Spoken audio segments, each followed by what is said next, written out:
Você é muito bem-vindo aqui no nosso canal Jaboque. Vamos orar, Jesus te abençoe grandemente. Não se esqueça, ainda não se inscreveu? Se inscreva, faça seus comentários, dá seu like e compartilhe. A Bíblia, ela nos mostra muitos versículos sobre jardins. Vamos ver logo após a vinheta.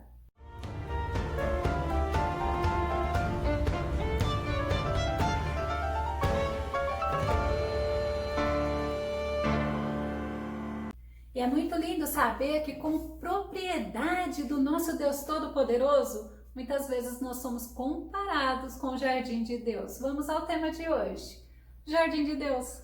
Nosso texto base está em Cânticos, capítulo 6, verso 2, que diz assim: o meu amado desceu ao seu jardim, aos canteiros perfumados pelas especiarias, para descansar e colher lírios. Olha que tremendo!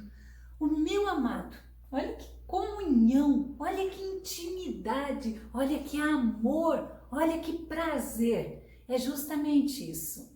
O meu amado, que é o nosso Todo-Poderoso, ele olha para nós dia a dia, continuamente. E jardim, ele tem um significado muito interessante. Ele significa um espaço ordinariamente fechado, onde se cultiva árvores, flores, plantas e plantas de ornamento. A gente vê que nós somos esse espaço fechado do Senhor. Somos propriedades exclusivas dele, somos propriedades de Deus. Segundo Coríntios 1:22, Paulo fala assim, olha, nos selou como sua propriedade e fez habitar o seu Espírito em nossos corações, como garantia de tudo que está por vir. É como garantia que no arrebatamento a noiva do Cordeiro nós estaremos subindo, estaremos participando de um grande banquete que se chama as bodas do Cordeiro. E a Bíblia, ela nos fala muito sobre jardim.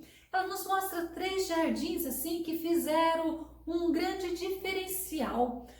Sabe por quê? Desses 3 jardins que nós vamos ver, que é o Jardim do Éden, o Jardim do Getsêmani, onde Jesus sofreu muito, e lá onde o sepulcro de Jesus estava, onde foi colocado o corpo de Jesus, foram justamente em lugares de jardins, e a gente vê que nós temos muito a aprender com isso, muitas lições para nós. Nós vemos que a Bíblia, ela traz essa importância do jardim, a questão do perfume, a questão da beleza, a questão da organização, a questão do fruto, porque produz. E nós vemos que lá no palácio sempre era importante ter jardim. Simbolizando alegria, Ester 1:5, olha só.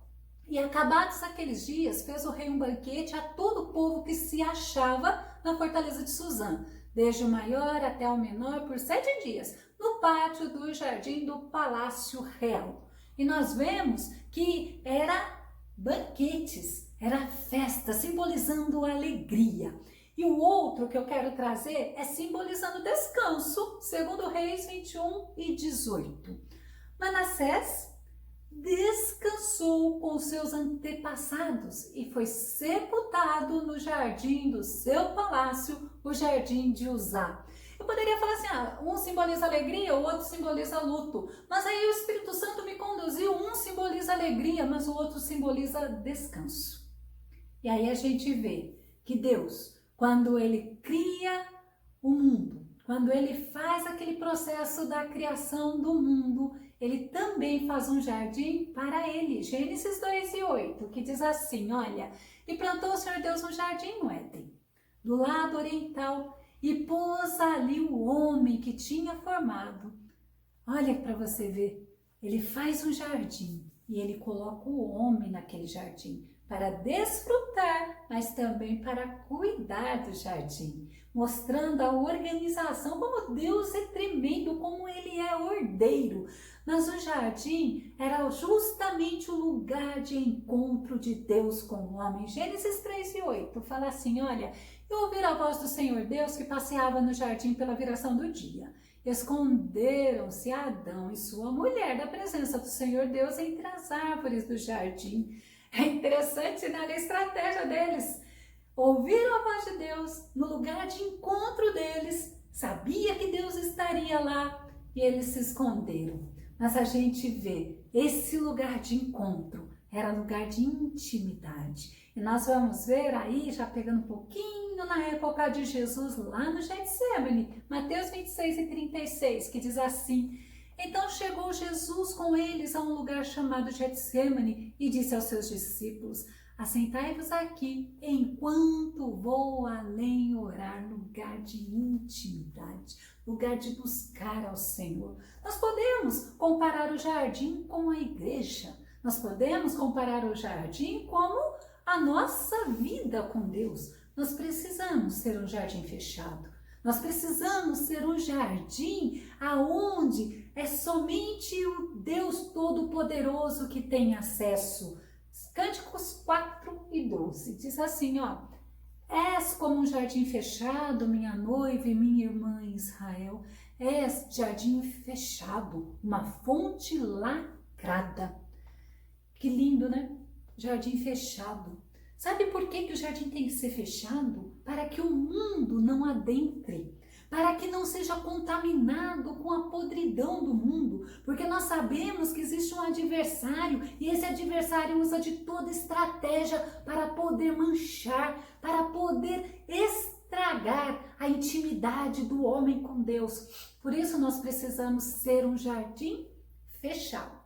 Aí nós entendemos que o jardim precisa ser fechado, porque ele precisa estar protegido. E Asaf, ele nos ensina no Salmo 80, verso 12 e 13, que se o jardim não estiver fechado, ele vai ser atacado, ele vai ser roubado e ele vai ser até mesmo destruído por animais selvagens. Salmo 80, verso 12 e 13 diz assim: por qual motivo derrubaste suas cercas, permitindo que todos os que passam tomem suas uvas? O javali da selva a devasta, pastam nela os animais do campo. Aí a gente vê, inclusive tem esse salmo de Asaf no nosso estudo, a gente vê que Asaf, ele chega para Deus e fala: por que tu tiraste a tua proteção? Sabe, o homem, quando ele está em Deus, quando ele está em Cristo, quando ele tem o Espírito Santo habitando nele, ele é um jardim fechado. Agora, quando ele larga Deus, quando ele se afasta de Cristo, quando ele se afasta do Espírito Santo, ele fica esse jardim desprotegido, aonde os animais devastam, aonde as coisas deste mundo roubam. Então a gente olha assim, é tão bom ser esse jardim fechado, como é importante nós entendermos isso.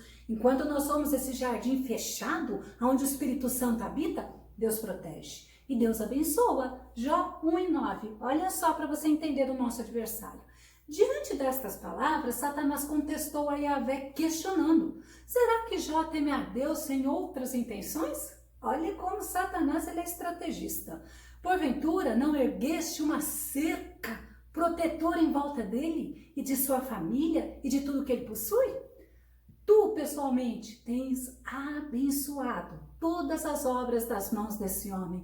É quando Satanás se apresenta diante de Deus e quer trazer a Deus questões acerca de Jó. Gente, mas olha que tremendo, ele mesmo reconhece que Deus põe cerca protetora em volta daquele que obedece a ele, em volta daquele que teme a ele, em volta daquele que vive para a glória do nome dele. Eu acho lindo quando nós vemos em Zacarias 2:5, Deus falando que ele é como um muro de fogo para proteger a cidade. Zacarias 2:5. Porquanto eis que Yahvé assegura: eu mesmo serei um muro de fogo ao seu redor e serei a glória no meio da cidade.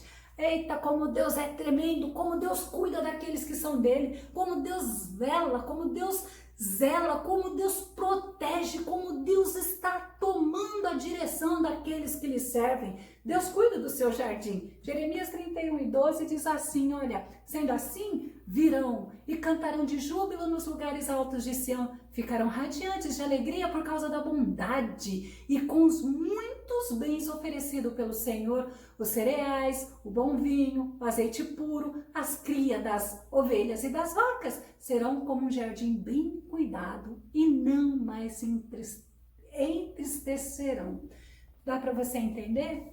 Quando nós somos o jardim fechado, mesmo que Satanás ele venha se opor, ele venha trazer confusões, ele vai fazer a parte dele, porque ele é diabo. hostes espirituais da maldade, ele usa tudo o que ele puder, mas Deus cuida do jardim dele, porque o jardim de Deus é um jardim regado, é um jardim cuidado, é um jardim abençoado. Por isso que fala assim, olha, teve a tristeza, teve as dificuldades que vocês passaram, mas vocês vão ver, vão ser como um jardim bem cuidado. Ainda fala assim, olha, e vai ter cereal, vai ter bom vinho, vai ter azeite puro, vai ter cria das ovelhas e das vacas, vai ser próspero. É isso que Deus está falando. O jardim, ele é perfumado. Cântico 6:2 diz assim, o meu amado desceu ao seu jardim, aos canteiros perfumados pelas especiarias para descansar e colher lírios. É perfumado, as flores, elas são perfumadas, elas exalam perfume. Segundo Coríntios 2:15, Paulo fala isso de nós, olha só, porque para Deus somos o bom perfume de Cristo, nos que se salvam e nos que se perdem. Sabe por quê? Porque nós nos parecemos com Cristo, porque nós somos a imagem de Cristo, porque é Cristo que é refletido em nós. Somos um jardim perfumado. O jardim é florido. Lembra que nós lemos agora há pouco que o meu amado desceu ao seu jardim para descansar e colher lírios? O jardim é florido. Salmo 92:12. O salmista fala assim, olha, os que estão plantados na casa do Senhor florescerão nos átrios do nosso Deus. Ele é florido, ele é lindo, ele é majestoso, ele tem simplesmente a essência de Deus em si. O jardim, ele tem diversidade de flores, diversidade de plantas, diversidade de árvores. 1 Coríntios 12:14, Paulo fala assim, olha, porque também o corpo não é um só membro, mas muitos. É por isso que quando a gente olha o jardim, ele é composto de várias coisas, de madeira, de diversos tipos de árvore, de diversos tipos de flores, diversas plantas. É por isso que quando a gente olha para a igreja, cada um tem uma função, cada um executa algo e todos na igreja, no caso como a gente vê, formam o corpo de Cristo. E se a gente olhar o jardim como igreja de Cristo, todos formam o jardim do Senhor. É tremendo você fazer parte desse jardim. O jardim, para ele ser viçoso, ele precisa de algumas coisas. Primeiro, ele precisa de água, ele precisa ser regado, ele precisa ser irrigado. Quando a gente lembra de água, a gente lembra do Espírito Santo. A água, ela é um símbolo do Espírito Santo e nós precisamos do Espírito Santo. O Espírito Santo mora em nós e eu preciso não entristecer o Espírito Santo. Para eu me manter viva, para eu me manter viçosa, eu preciso ter o Espírito Santo dentro de mim. Jesus fala em João 7:38-39, quem crê em mim, como diz a Escritura, rios de águas vivas correrão do seu ventre. E olha só ele explicando isso. E isto disse ele do Espírito que haviam de receber os que nele crescem, porque o Espírito Santo ainda não fora dado, por ainda Jesus não ter sido glorificado. Aí quando Jesus morre na cruz do Calvário e ele ascende ao céu, quem vem habitar com o homem? Quando o homem aceita Jesus, quando o homem pede para Jesus reinar na vida dela, na vida dessa pessoa, quem vem habitar é o Espírito Santo. Efésios 4:30, Paulo fala assim, olha, não entristeçais o Espírito Santo de Deus, com o qual foste selado para o dia da redenção. Então eu preciso do Espírito Santo para que eu tenha vida, para que eu seja viçosa, porque o Espírito Santo está tipificando a água. Mas eu também preciso do sol. E aí a gente vê que Jesus é o sol da justiça. Malaquias 4:2 diz assim, todavia para vós, todos quantos amam reverentemente o meu nome, Deus falando, nascerá o sol da justiça, trazendo cura em suas asas. E vós havereis de sair saltando de alegria como bezerros soltos no curral. Independente da situação, o Espírito Santo está habitando em nós e nós temos o sol da justiça brilhando em nós. Independente da situação, eu sei que Deus é justiça. O jardim, para ele ser viçoso, ele precisa da luz do dia. Isaías 9:2, olha o que o profeta fala. O povo que andava nas trevas viu uma grande luz. Sobre os que habitavam na terra da sombra da morte, resplandeceu a luz. Resplandeceu a Cristo. Resplandeceu Jesus. Então nós temos o sol, nós temos a luz do dia, mas eu também preciso ter solo fértil. Aí o solo fértil já vem em outra situação. Mateus 13:23 fala assim, olha, o que foi semeado em boa terra é o que ouve a palavra e a compreende. Este frutifica e produz a 100, a 60 e a 30 por um. É o solo do nosso coração. Nós queremos o Senhor, queremos agradar o Senhor, nos alimentamos da palavra e a palavra vai fazendo a gente frutificar, vai fazendo a gente dar muito fruto para a glória do Senhor. Vamos concluir. Para sermos jardins do Senhor, nós precisamos estar vivendo para a glória do nome dEle, porque nós somos a habitação do Espírito Santo. O Espírito Santo, representando a água, é Ele que nos rega, é Ele que nos fortalece, é Ele que nos faz termos vida. Nós somos preparados por Ele como a noiva de Cristo, e como noiva de Cristo nós temos a luz de Cristo em nós e somos separados das trevas. O jardim é uma propriedade exclusiva de alguém. Nós, como jardim, somos propriedades exclusivas de Deus. Nós somos separados para Deus. Nós somos protegidos por Deus e nós somos abençoados por Deus. Salmo 84:11 diz assim, para a gente concluir: porquanto Deus, o Eterno, é o sol e escudo, simbolizando a proteção. O Senhor concede graça e glória, mostrando que nos abençoa. E nenhum bem recusa aos que vivem com integridade. Como é bom estarmos no Senhor, sermos regados, sermos cuidados, sermos protegidos e produzirmos para a glória do nome do Senhor. O Senhor Jesus te abençoe. Até o nosso próximo estudo aqui no nosso canal Jaboque. Vamos orar. Fica com Deus. Deus te abençoe.